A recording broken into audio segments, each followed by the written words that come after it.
Let's try this. So do I just speak into this? It seems a bit old-fashioned. I know, but we have previously had some success using it to record statements that our digital recording software struggles with. Okay, I'm not that much of a techie, so I wouldn't know. Maybe I shouldn't be here. You're under no obligation to speak to us. No, I need to get it out now. I just need to get it off my plate. Just talk about what happened so it's out there. Ease of mind, something like that. Something like that? Should I continue from our conversation? Probably best to start over. Name, date, subject, etc. Right. My name is Daniel Currins. Currins. You know how to spell Daniel, probably. I'm giving a statement on my stalker. This would have happened a few weeks ago now. And despite what I'm going to tell you, I like companionship. Having someone to lean on is not just soul-fulfilling, it's common sense. Someone who knows everything about you, someone to tell your dreams, your goals, your wants, your fears. My last companion, boyfriend, whatever, was a prick. His name is Colin Locke, and I want that on record. Colin Locke, with an E at the end? Right. For 99% of our 5 years together, he was serene, perfect, I'd say, but it was just that 1% at the very end. I should have seen the signs when he started making more and more compliments about other men and their bodies, and when, during one fateful evening, I saw the shoes by my door, the coat on my stairs, and the naked man in my bed with him, well, just fuck him. Sorry, I'll try not to swear. We broke up that very second. I caught them in the act. And no longer was he a partner or someone I even recognized. He was as much of a stranger as the other man in my bed. So I did the right thing. I threw them both out, right then and there. Did we live on a quiet street? Yes. Did my neighbors appreciate the screaming match and throwing of clothes outside the bedroom window? Probably not. But whether or not they appreciated it, they watched it all the same. Peering through their curtains and shutters, I saw them. I didn't care. I wanted that cunt gone. Sorry, swearing, I know. I wanted that man gone, out of my life. He didn't have much stuff at my place, at least stuff that was worth coming back for, so I never really saw him again. Or so I thought. But for 5 years, I always lived with him. And for the first time, I was alone. Of course, I never felt alone with him watching me every evening. I worked in a finance firm. I won't say which one, obviously, but it's big enough to have an office in the city centre and one that paid well enough for me to work late. That's what I did after my breakup. Just kept working. But it started over a month ago, I think. Every day after work, I'd notice a figure, a man, standing at the end of my street. I would get out of my car, approach my front door, and use my keys, and there he'd be. Thankfully, I didn't live near that corner of the street, nor did I ever see him anywhere else, so I just minded my own business at first. I thought he must have been a neighbor, and after my performance, let's say, with my ex, I wasn't keen to talk to any neighbors, or look them in the eye. He always wore a trench coat, I think, or just, a long coat that shrouded most of his body, and his hood was always up. I couldn't see his face, but after a short while I could feel them. His eyes, watching me. I was convinced he was looking at me, because every time I turned my head to face him, he'd scarper. Nosy neighbor, maybe, or for all I'd know, he could have been Colin trying to intimidate me. This went on for about a week, and I just pressed on with life. It was when I got the 2 dead birds through the letterbox that I called the police for the first time.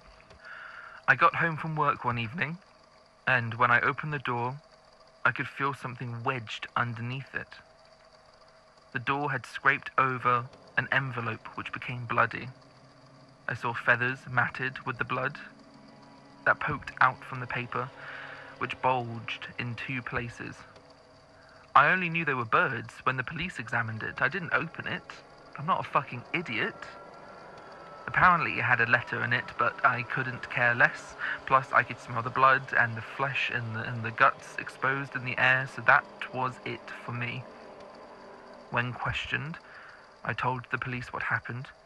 Not just about my ex and the affair in my own home, but also the strange man at the end of the road. At this point, I was convinced it was him, and I was convinced he was my ex playing some sick prank on me. Fucking Colin. What, he can't get me back, so he'd try and destroy my psyche? But animals. That wasn't like him.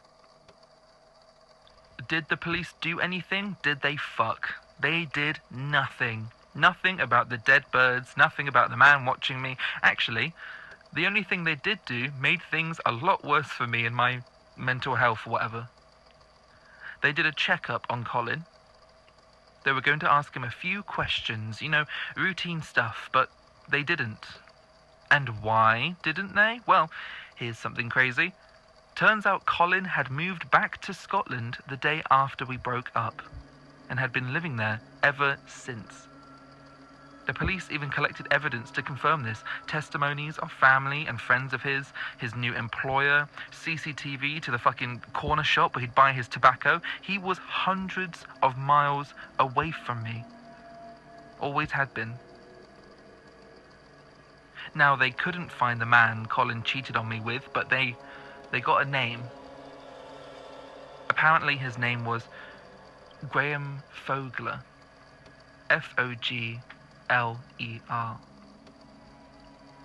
They said he'd seemingly just vanished. But all of that made one gnawing question at the back of my mind. Who was that man at the end of my road? I saw the man a few days later and, sorry. I just haven't really processed it yet.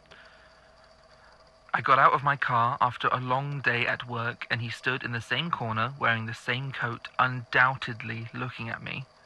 But this time, I called out to him. "Hello? Who are you? Please just leave me alone," I said. And he did. He scarpered, as usual, and I put my keys in the door and opened it and stepped inside my home. I felt something wedged underneath the door again. It was another envelope, but this time without blood and without birds, just a clean, plain envelope.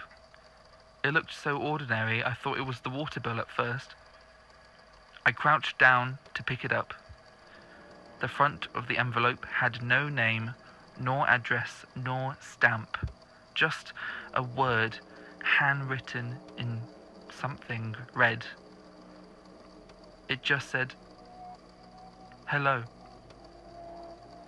Curious and somewhat relieved by the lack of dead bird smell, I carefully pried open the envelope. There was an actual piece of paper in it. But just like the envelope, the text on it was sparse and blood red. I carefully unfolded the paper and read what it said. At the very top, in the same handwriting, all it said was, "Tell me about yourself, Daniel," followed by a colon. I was so transfixed or unnerved by the letter, I didn't hear the footsteps behind me. I didn't hear the rustling of a long coat approaching. What I did hear, however, which made me jump on the spot and scream so fucking loud, was just the simple word spoken behind me. "Hello." I turned to see the man in the coat just a few inches from my door. He was so close I could finally see his face. He was an elderly man, maybe in his 60s, 70s. His hair was a mixture of grey and Colin's colour, brownish, beigeish, whatever. He had blue eyes and a pronounced chin. His cheeks were clumped into a ball as he was smiling widely at me. Weirdly, given the situation, I suddenly felt less scared because of that smile. It put me at ease somewhat because, he looked like someone I could take in a fight, if it ever came to it. No doubt that coat was hiding some frail frame. That smile. It scares me remembering it now, but at the time, I actually smiled back. I thought he was a neighbour, you see. I didn't know any better. I will admit I was quite rude to him. I was very direct and spoke only in short sentences. I just said back to him, "Hello, you scared me." His eyes went to the envelope in my hand, then went back on me. He was still smiling. "Do you often say hello?" he asked. "Or do you prefer hi or hey?" That was a weird question, I know, but I kept the conversation going, despite the urge to shut the door in his face. I just said, "Hello does it for me." "Interesting," he said, as if my answer was some sort of discovery. He kept smiling. Then he looked at me up and down, as if he was trying to gauge my height or my weight or something. Now, I was wearing a full suit, mind you, but I might as well have been naked to him, and I started to feel very, very vulnerable. "So sorry to hear about Colin. What an awful shame. You two were such a great match." I just kept nodding politely as I took another step into my home, ready to close the door in an instant. But he just kept going. "There are other people out there, I'm sure of it. People who just want to be close to you. To get to know you, Daniel." He clearly wasn't picking up the social cues. I wanted the conversation to be over and that he was fucking freaky. So I said goodnight to him abruptly, I admit, and I began to close the door. "Good night," he said in his weird, smooth tone, and he held out his hand to shake. I did so out of politeness, probably a mistake, but our palms touched. His hand felt very sticky, and I dreaded to think what was on them. But out of nowhere, 2 birds flew between us. I didn't know where they came from. It was like they suddenly appeared. The exact same birds as before, yellow with orange-tipped feathers, not that that's important, and they fluttered around us for a few moments before flying away into the night sky together. I would have jumped if I wasn't still on edge. The man didn't move, but rather smiled at the birds. I remember exactly what he said. "The birds have found someone. How delightful. May we all find someone like that. May you, Daniel, find someone who likes to be close to you. Good night." I closed the door. After a few moments, I heard his coat shuffling and he walked down the road, gone. I remember thinking it was a bizarre exchange, to say the least, but at least now I had a description of him for the police, should he keep turning up, watching me. It was only then I began to suspect he may be responsible for the envelopes and for the dead birds. Just as I went to lock the door, I realized my keys were still on the outside. In the surprise of our exchange, I forgot to take them out. So I quickly opened the door to get them, and my heart sank. They were gone. He had taken them. Obviously, the police were called, again. I didn't even get his name, fucking idiot. And beyond saying they'll keep an eye out, the police did nothing, again. Said I couldn't prove the man had stolen the keys and that I'd just misplaced them, so I thought, fuck it, I'm out of here. I used up the rest of my days off from work and moved in with my family for a bit. They lived on the other side of the country, far away from where I reckoned the man would follow me. My mum and dad still had a spare room just in case I stayed, and they were very much overjoyed that their hotshot business son would see them in their little village. I admit it was nice being with them. After a few days, that feeling of being watched began to disappear, and I felt the peace of the countryside wash over me. Walks with my mum, cooking with her in the kitchen, Dad taking me fishing. Maybe that's the life I should strive for? I don't know. It felt complete. And so, a week into my little countryside holiday, that was when I got a call from work. It was Freddie, my senior and one of the top dogs of the firm. She said my role was to be terminated immediately after receiving many complaints about my behavior, and to come to work tomorrow to collect my things. I was in shock. I had never said the word "what" so loudly in all my life. I demanded an explanation why, to which Freddie said, "You know why." I insisted she explain, and her explanation was just a list that raised more questions than it answered. A list of things I apparently had done the past few days in the office. Screaming at co-workers for getting my name wrong, using company resources to stalk Colin and my parents, breaking into HR to collect my own file, keeping dead birds in my desk. Every time she listed something, I grew more and more speechless, and my eyes were widening and watering. Until the list finished, I couldn't even get a word out, and Freddie hung up on me.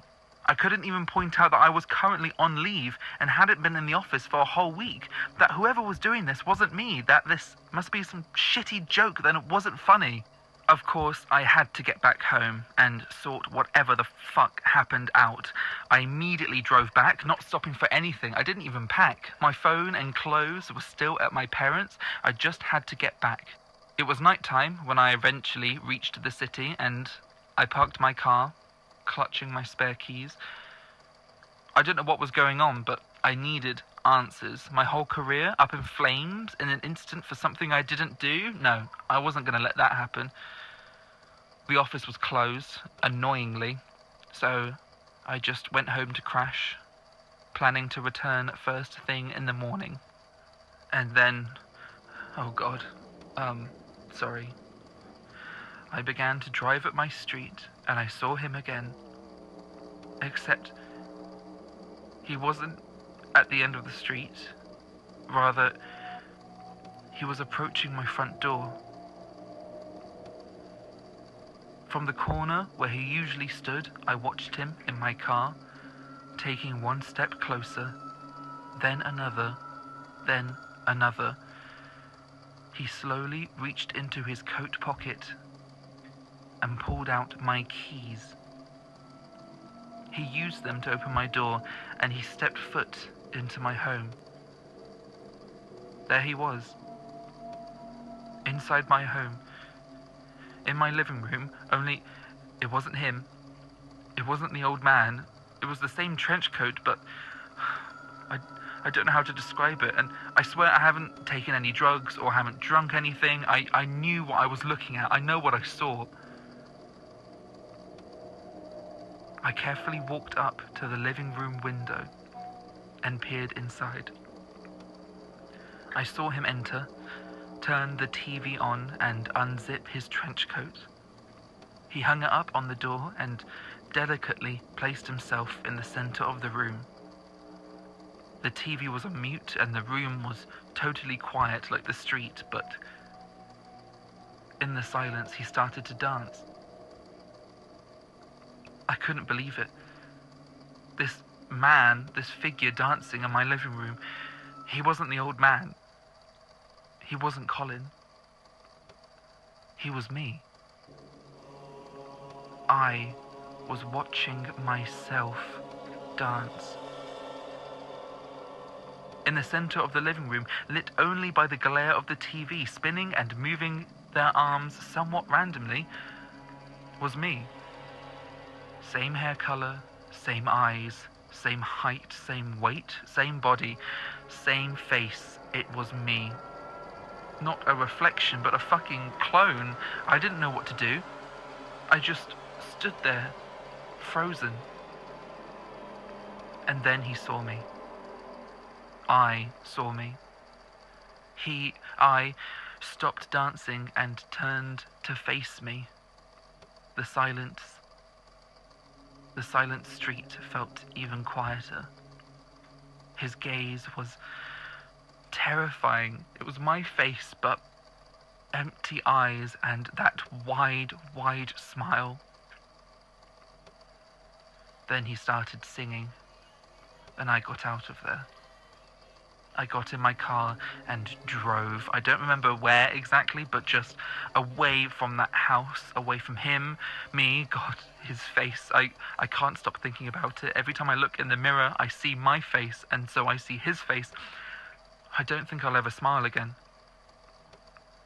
Before I left, however, there was one thing I should tell you, or rather, show you. Let me just get my phone out. I recorded his singing.